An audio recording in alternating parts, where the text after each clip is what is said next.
The Raptors lose another tough one. This time to the Brooklyn Nets. 115-103 is your final. Welcome to Raptors Tonight. I'm Randy Urban, joined by Jevohn Shepherd, Jack Armstrong, and Leo Rautins. Fellas, another winnable game, it felt like to me. Leo, how did it slip away in the final minutes for the Raptors? Well, kind of same story, really. You get some defensive breakdowns, inability to make an offensive play here or there. I thought the Nets did a pretty good job of capitalizing on all those situations. They were pretty energetic all game long, and they were able to get pretty much the shots they wanted, and the Raptors weren't able to take those away. So, it's one of those where you look at it and you go, hey.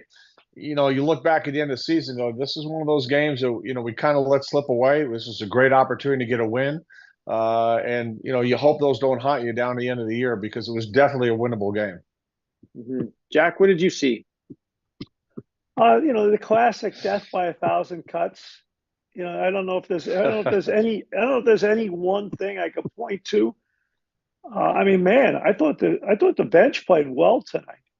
You get Gary Trent Jr., Boucher. I thought Flynn and McDaniels were respectable. The bench was fine. I think it was kind of your starting unit really struggled tonight in terms of efficiency. When you look at Siakam, OG Anunoby, Scotty Barnes in particular, and they really struggled scoring in the paint. But it was a seesaw battle. It kept going back and forth.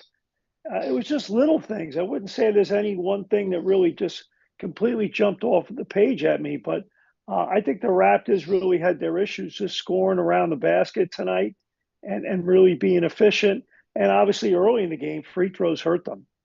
Yeah, to Jack and both Leo's point, I think one thing that stuck out to me was I'm disappointed at the results. Obviously, you want to come out with a win, but not the effort. I thought the effort was there.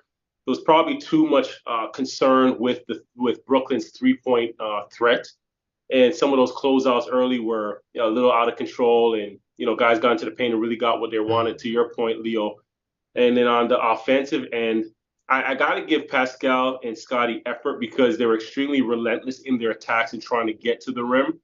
But the way Brooklyn was playing was just really below that three-point line, which made it that much more difficult for those guys around the rim. But then the bench jumping in, stepping up and helping Gary Trent Jr., just seeing his body language change today. He was more engaged, coming alive. And he gives this, when he was rolling, he was knocking down shots. He gives this unit, another dimension, another element with his ability to make shots. So you want to see him continue to play like that. But, give this team credit because, for 40 minutes, it was a back and forth battle. Mm-hmm. Trent definitely trending in the right direction, Leo. That can only help, obviously, going forward. Oh yeah, he's very important to his team, and to have that spark off the bench, and he made those couple of shots down the stretch, and he's a hot hand, right? And then the Raptors came down, took a few shots away from him, which I didn't understand. Like when a guy's rolling like that, feed him, right? Let him go, and so I think it's really important to understand who's got the hot hand when. And don't you cool him off. Let the other team worry about cooling him off. So, he's important. And I I really do like him off the bench. It may not be his favorite thing, but I like the idea of him coming in because he's a guy that when he's rolling, he doesn't need a lot of warm-up time. If he can get in, you get him shots. He can make shots. He can put the ball on the floor. He can help you defensively. So, you want that guy that's going to raise or maintain the level of play when he comes in, and he can definitely do that. He's a three-point shooter. And speaking of three-point shooting, it's the second game in a row where they've kind of allowed, a three-point shooter to go off. It was Strus the other night, and then tonight Royce O'Neal hit a few in a row. What's going on defensively, Jevohn, where the same guy is kind of getting free and getting hot like that? Well, with tonight, I would say, and I mentioned it before, there was such a concentration with closing out on the three-point line that a number of times it was just straight line drives to the basket, which then forces your rotation. Naturally, that forces rotations. And then Brooklyn did a good job of, they scored early in the paint. They had about 15 points in the paint. But now when you force that second rotation and you start moving the ball out and get that second pass, Royce O'Neal was in, the right spots, and he was hunting shots as well, getting in those gaps, getting those passing lanes. And he had a good night knocking it down from three. So, you want to defend the 3-point line, but you also have to contain the penetration because that mitigates the rotations on the backside. Jack, you mentioned the bench. I thought Chris Boucher's energy in the first half was a really nice spark. Sure was. I mean, he came in and got like 8 points in less than 3 minutes. I mean, he was amazing. I thought he just came with a lot of pop, just knocking down threes, taking the ball with force to the basket, playing with a lot of energy defensively. And it's interesting, too, McDaniels was in before him. So I found that interesting. And the minute Chris came in, he was like raring to go. Guys, even though that's subtle, when someone who hasn't played a whole lot and particularly has been buried plays ahead of you, and now you come in, there's something to be said there. And I thought he said it and said it well. And I give McDaniels credit. I thought he did a good job tonight. He's getting those few minutes now that Grady Dick was getting before he was reassigned to the G League. And who's to say now that maybe McDaniels gets those minutes? Obviously now Otto Porter moves somewhere else, in terms of minutes. So I think they're just trying to search for answers. But I'll tell you what I don't have it in front of me. I think they got 39 points off the bench tonight. I'll take that every night. Okay, I'll take that every night. I think the starters got to be better.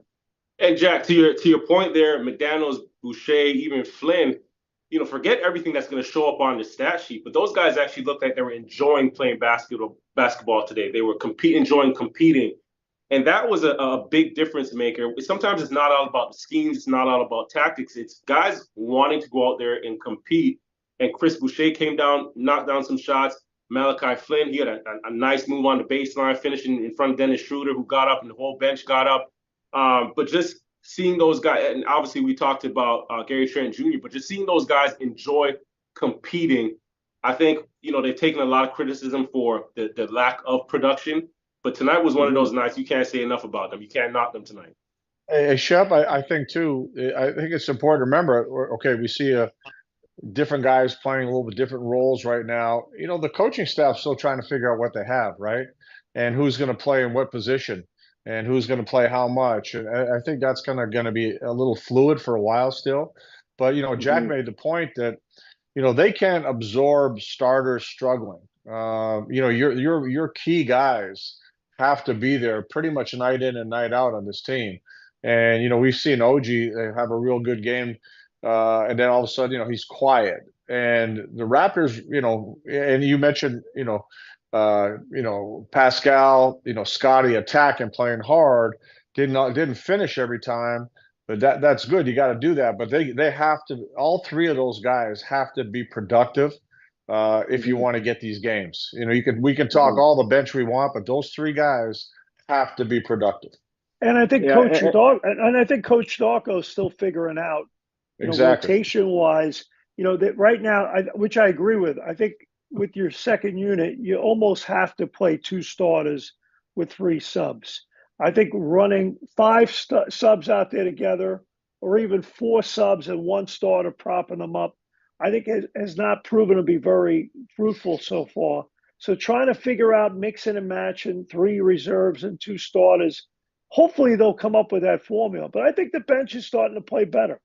Yeah, and regardless of the rotation, regardless of the guys, whether it's starters on the floor or bench guys, you've also got to read how the defenses are playing, right? And I know analytics suggest that the mid-range game is not the most ideal shot, but right now it's going to be tough for those guys to constantly get to the basket, right? Teams are loading up under the rim and making it difficult for them to finish. So those are opportunities where, okay, maybe you're not knocking down the 3 ball, but you're getting past that first defender.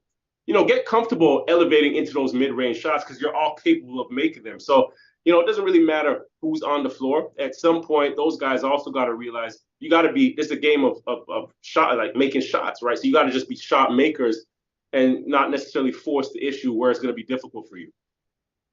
Yeah, Leo, we like to be interactive on this show, and one of our YouTube audience members, George Contos, wrote the other day, I think the Raptors need to press, and run, keep it a track meet. Pascal, Dennis, Scotty, Chris, Gary, all fast.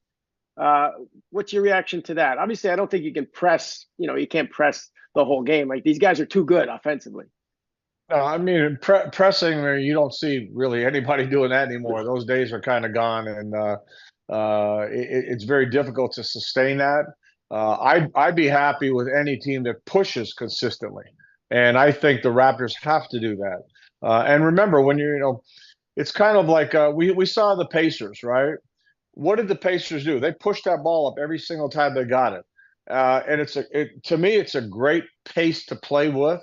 It's fun to play that way. You get a lot of good opportunities. Now, it doesn't mean you have to take a quick shot. It doesn't mean you got to force anything, but get it up the floor as quickly as you can consistently, right? Your